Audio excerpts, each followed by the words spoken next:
The following episode of the Other Side radio show is an encore presentation of last year's Father's Day special.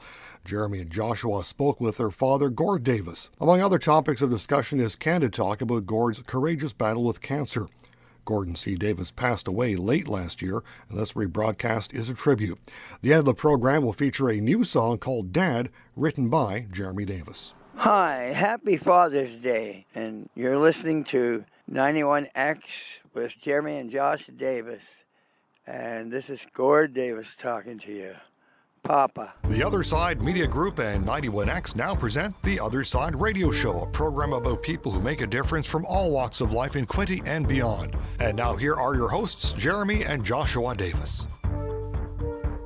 Hi, and welcome again to The Other Side Live Father's Day edition. I'm Jeremy T. Davis. I'm Joshua Davis, and glad to be here. Fine as frog's fur to introduce the legendary Daddy-O. Gordon C. Davis is back in the house to tell us his story. Well, we thought it was Father's Day, and it was only fitting to have you back in the hot seat. Now, Dad, some of the things that we didn't talk about on our most recent interview with you are, can you tell us a little bit about your humble beginnings growing up in the little village of Glenmiller, Ontario? And Grandpa Ray was a millwright there. It was a mill town. So can you tell us about that, please? Well, it was a great little village to live in and play in and go to school, and to SS number 6 Sydney Public School, and then on to Johnstown Public School, and on to Badawal Public School, and then Frankfurt, boy. But going back to Glenmiller, let us see. We had a great old time. We had a swimming hole that everybody went to over by Monroe's Dock, and the old barber shop. Oh, there's so many things. And the Big Rock, we used to go back to the Big Rock. Mayberry, Dad. Well, it was maybe a little less than Mayberry, but there was quite a bit of that with the church and the variety store, and the old paper mill was a big thing in my life, with my dad working there, and my older brother, and my sister, and myself at one time, and my younger brothers. So what did Grandpa Ray work at when he did the paper mill? Just about everything, and he went up the ladder to become a millwright, and I'm trying to think, he worked on the beaters, he became a welder, he became amazing stuff like at the paper mill. A footnote there, my father-in-law actually worked there at one time for many years. I forgot Grandpa Carl. Yeah, so we had 2 grandpas there for the boys. Absolutely. We love them very much, and all our family. Now, I just want to ask, Dad, it may sound a little cliche, but okay, we're living in 2024 right now. And so how do you think, by comparison, it's so different? We know the differences on the surface, perhaps, as society, but growing up in a blue-collar family like yours, families didn't always have a lot of money, but they always managed to make ends meet. Of course, it didn't. Yes, there was a lot of love and respect. Of course, we're living in a time of great inflation, but just looking back in your own perspective, how was it different, living at that time, growing up in that time? Well, I feel that everybody was more equal. Today, a lot of people would think that's a bit of a communist way of thinking, but pretty well everyone made the same wages. at the paper mill or Badawa, and so everybody had. You seem to have more than you. Happier. And I do believe they were happier. It's a strange thing. There was no rivalry to be better than the next one, it seemed. Okay. That may not be the case, but But it it that way. appeared that way, and everybody was happy with lesser. So, stepping ahead, what has changed in 2024 better today than yesterday, in your opinion? I'm not so sure on that one. That's a hard question. Because we still kind of like to live the old-fashioned way. We do go out and try to do picnics and the old-fashioned kind of things, and go to the shows or go out for ice cream and desserts at the new Burger King. Yeah. A few of those places up on the East Hill. Some neighbors are like they're never nothing like they were back in the old days. Like Everyone used to help yeah, one another, right? they would come and say, "Do you need some help?" Ray or my dad, per se, and people always helped you out then, but they don't want to do that now. Yes, I get what you mean. I mean, there's a lot of great people and individuals, but the overall, tone of the culture seems to have taken a shift. We're not trying to seem at all negative here today. We're just citing some reality as we see it anyway, in our opinion. We live in such a world that seems so competitive. And I believe that is in part because, there's so many people. We have so many people that are in need that there is people that have to compete for the same jobs, and of course wages are something that have definitely changed, as you alluded to. Back then, it was more of a set wage, but now with the cost of living going up astronomically each year, no one, I shouldn't say no one, but it's very hard for many to make the ends meet. And well, you had a big family back then. There were 5 of you in total, and so back then it was different. But also back then, I might add, when we're talking about these closer knit communities, perhaps, and nothing against Belleville, we love Belleville, but as far as population, and they were smaller, and each community had their own thing, like whether it was a mill or the schools, and their own identity.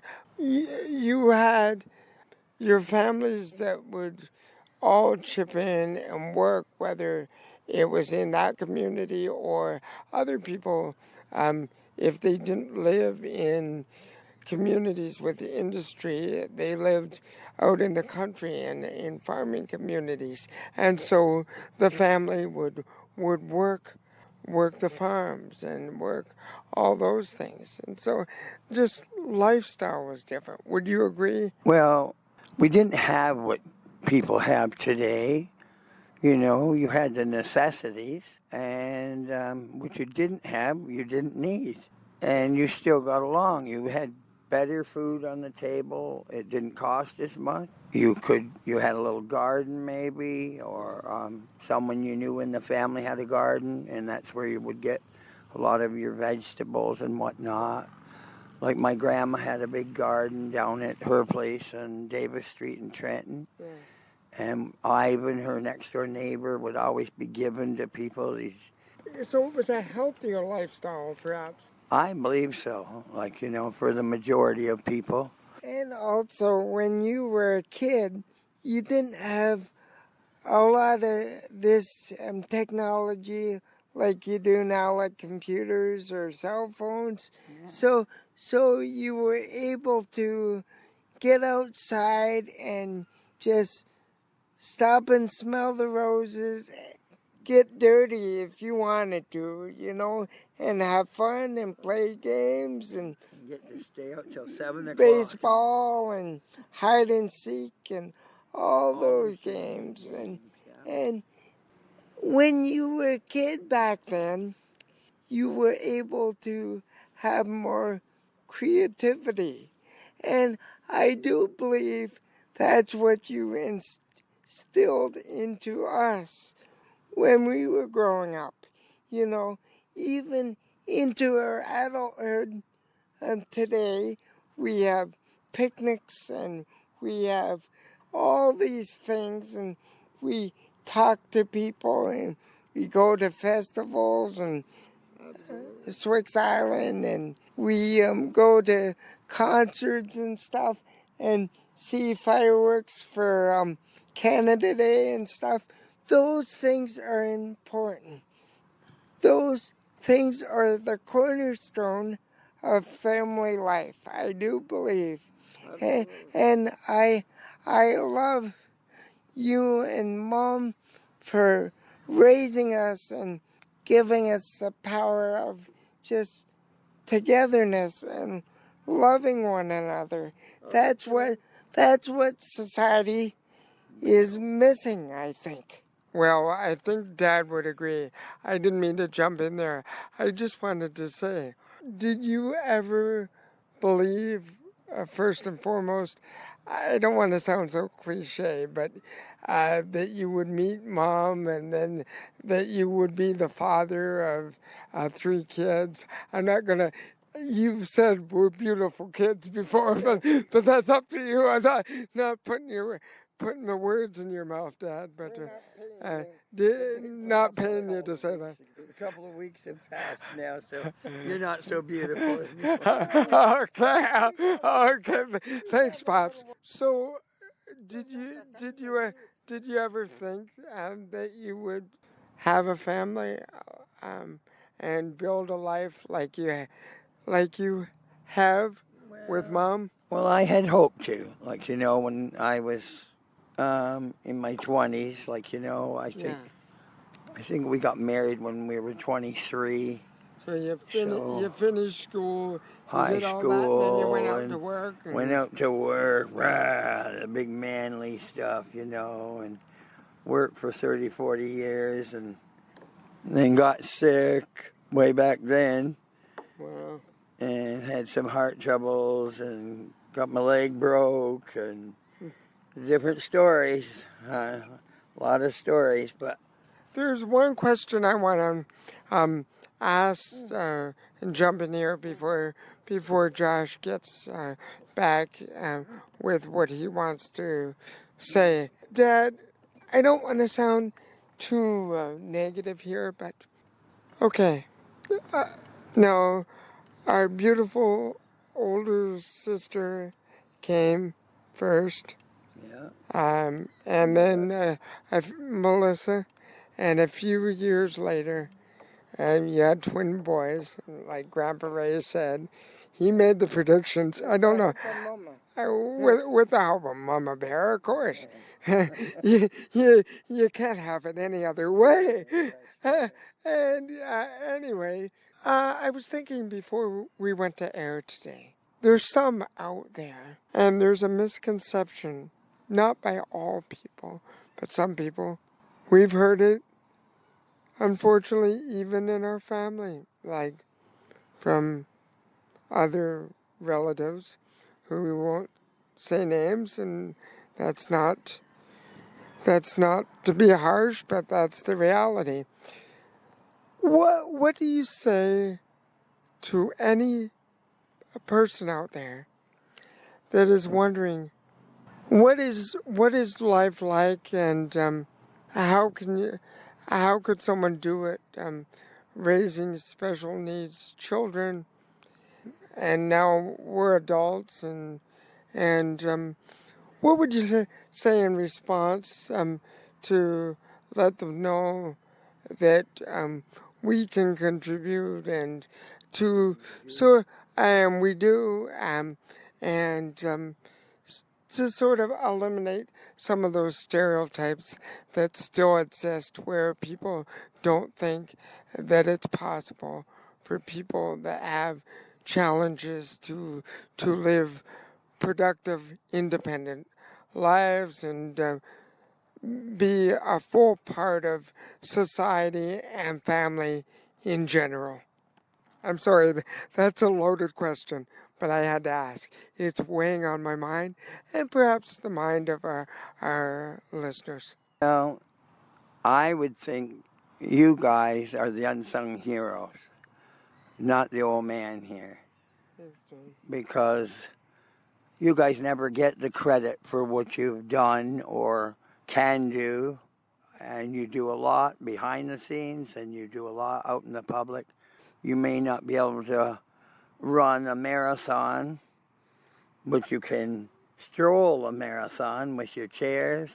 You've met more powerful people in the world than anybody I know. Royalty, hockey, celebrities, the King of England, prime ministers, all the sports celebrities you could think of, and you've had dinner with them. You've had received gifts from them. Must be very painful for you then to hear some of the stereotypes that still exist from It's people. extremely painful to hear, and even hear from closer relatives that have obviously no idea, as we thought they might have. But we move on, and I just want to say thank you to you guys. Thank you to my family for supporting us and believing in us all these years. We love you from the bottom of our hearts. Dad and Mom, I want to say God bless you guys, because you didn't have a rule book when we all came into the world, but together we moved mountains, and and we had a beautiful life together, and we continue to.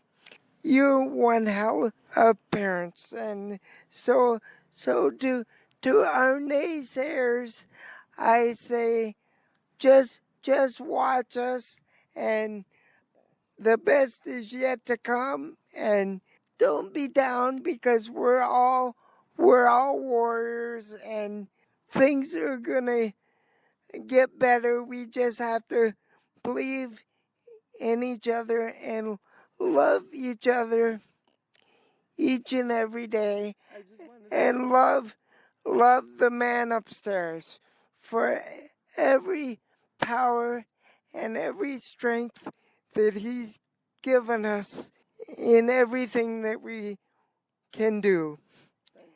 God bless you. I love you all, to my friends and family and foes. Well, how do I follow that? I tell you, I just want to say, it's been quite a journey.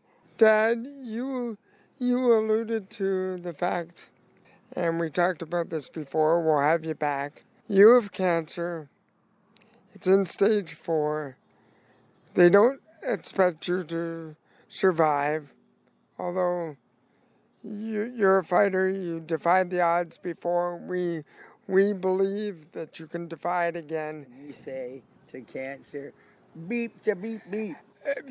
Beep to beep beep cancer. I just want you to remind the people out there, whatever trial they're going through, or whatever cancer in this case, yours started in the prostate. It has since apparently been moving, because it wasn't because of your negligence. Unfortunately, it was missed after repeated visits, and sometimes that happens. But what words can you offer those people out there that are struggling with the diagnosis of any cancer, or those who might not know what's wrong medically, but it is that, so they can hold on. Thank you, Dad. You're welcome, Jeremy and Josh. And all I can say for these people out there that have cancer or other difficult trials and tribulations, just keep on praying to the big guy, to God, our Father. And I'm not a religious man, but I tell you, it damn well helps. It's made me a better man. And I may not be to all people, but I don't care. I am to my family. And that's my immediate family. And there's a lot of people out there other than me that I talk to every day that have some form of cancer, and they don't know how they've come this far. But I always have time to talk to them and make them feel better. And people take time to talk to those ones in need or have a hardship like that in their family. I'm not new to this game of cancer, and that's all it is a game. And I will beat it if it's the last goddamn thing I do.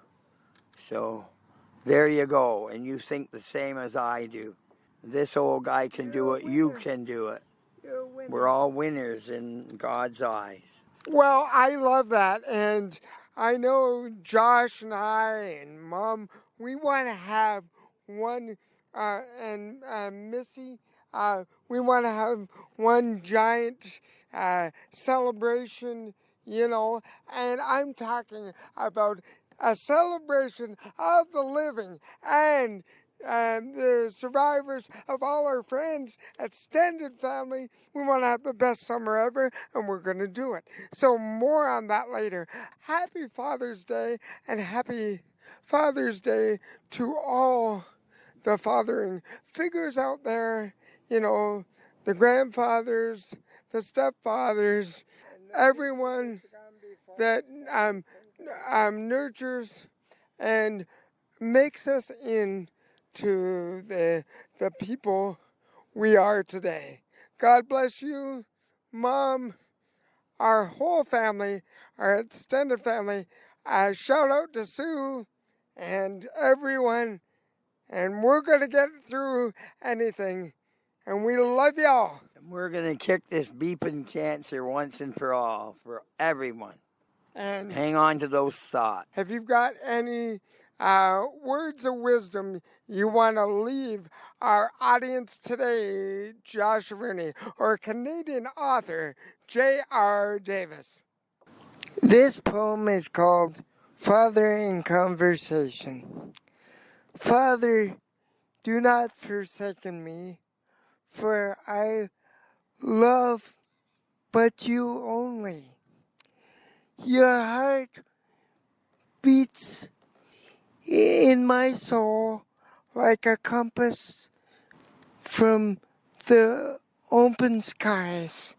Love me forever, I pray, and I'll be with you by your side always and forever. Father in Conversation. God bless you. Love to you all. And that's an exclusive. You just blow me away. The words, those prophetic words come to you. And it's a real gift. This has been the Other Side Live Father's Day edition. Check out our Facebook and YouTube pages for more. I'm Jeremy T. Davis, along with our father, Gordon C. Davis, in the hot seat in the guest chair, and Canadian author and my brother, J.R. Davis. We will see you next week. You have been listening to an encore presentation of last year's Father's Day special on the Other Side radio show, where Josh and Jeremy spoke with their father, Gord. Gordon C. Davis passed away last December, and this program is being presented again in his honor.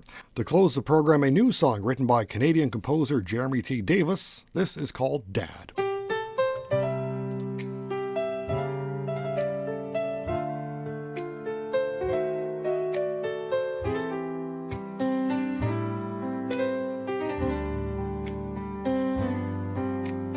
Dad, there is not a day that goes by that we don't miss you.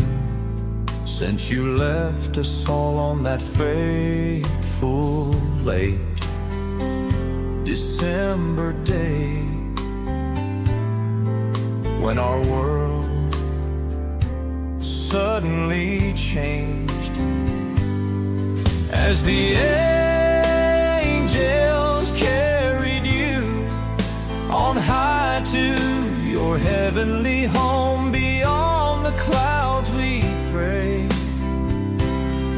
for your time on this earth was over, and you had reached the end of life's race. After faithfully loving your family and serving others with dignity by God's grace. For now one journey is over, and a new one for you has just began. We will hold you in our loving hearts until one day, hopefully, we will meet again, Dad, and dance around the setting sun.